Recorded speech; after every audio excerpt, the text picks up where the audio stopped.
Навистина не е лесно да се зборува сега после ваквите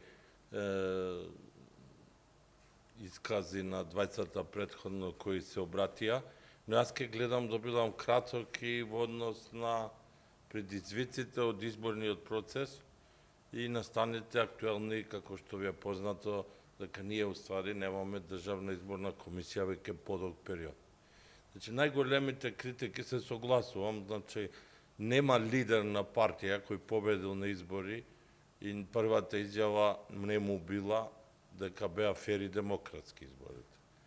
Јас на изборите вистина сум гледал све во однос и на насилство, во однос на полнење кути и мислам дека тие работи се зад нас, за среќа, но далеку сме од избори согласно извештаите, значи ова не го зборувам од некои мои видувања директни во изборниот процес, бидејќи таму кај што гласам секогаш е мирно, но извештаите кои ги дава опција ОДХР, ако ги погледнете и анализирате, ќе видите дека ние сме далеку од добри избори. Ние веќе подолг период го избегнуваат сите тоа да го кажат, се знае зашто, бидејќи ние имавме промена на власт, имавме криза, имавме проблеми во собранието кои не доликува на ниедна држава, а тоа е све повторно завршуваше со избори. И она што Ордановски го најави, ако се оствари, значи повторно ќе има политичка криза која ќе заврши со избори. Но и да нема избори, ако има референдум, ние немаме кој да го спроведе тој референдум и за жал лидерите воопшто не ги интересира релевантните кои одлучуваат зошто нема државна изборна комисија, бидејќи помина толкав период, ево сега тече огласот, но и тоа е некое преодно решение. Мислам дека Цивил точно ги има наведено областите за кои ќе постојат сериозни проблеми ако не се надминат. Прво, во извештајот никаде не стои дека изборите биле фер и демократски. Нема извештај од 2009 таков, можете да го проверите. Биле компетитивни, технички добро спроведени. И потоа има едно, мислам, сериозни забелешки. Сега за кого се сериозни, за кого не, тоа ви кажав, кој ќе победи, воопшто не гледа веќе на сериозност на тие забелешки.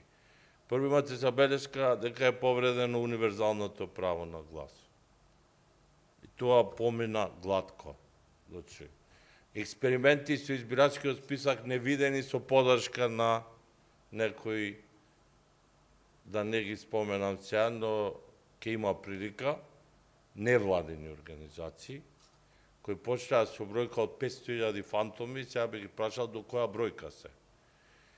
Кога Државната изборна комисија не работи во овој период, а имате таму околу 130 до 150 вработени, прашањето е дали некој се прашува што тие луѓе работат во моментот и дали до сега не може списокот да го направат да е еден од подобрите во Европа. Ако земиме за колкав број на луѓе се работи.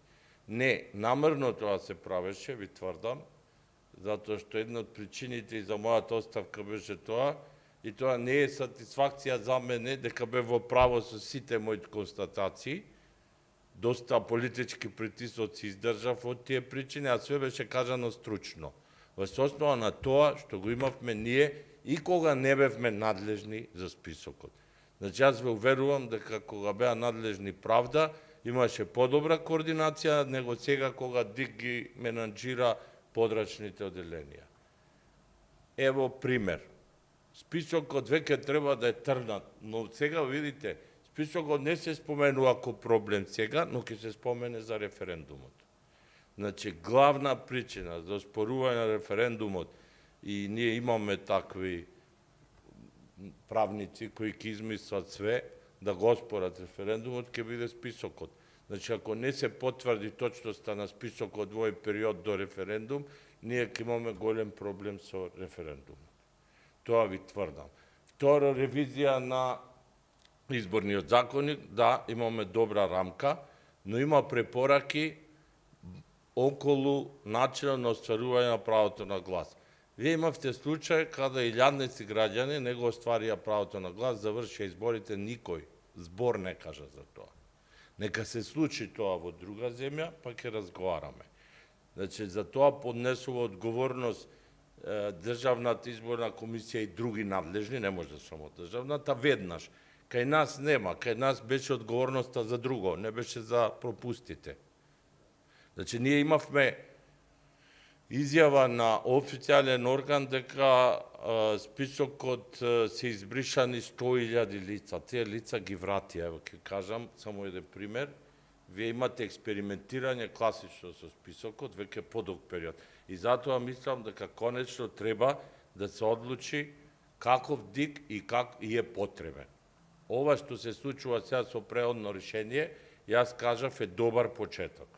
Значи тоа не е решение кое ќе биде трајно, но сепак повторно доаѓаме на опозицијата да и се даде местото председател и да се работи во Државната изборна комисија. Значи е добро она администрација која е во Државната изборна комисија да има контрола од некој.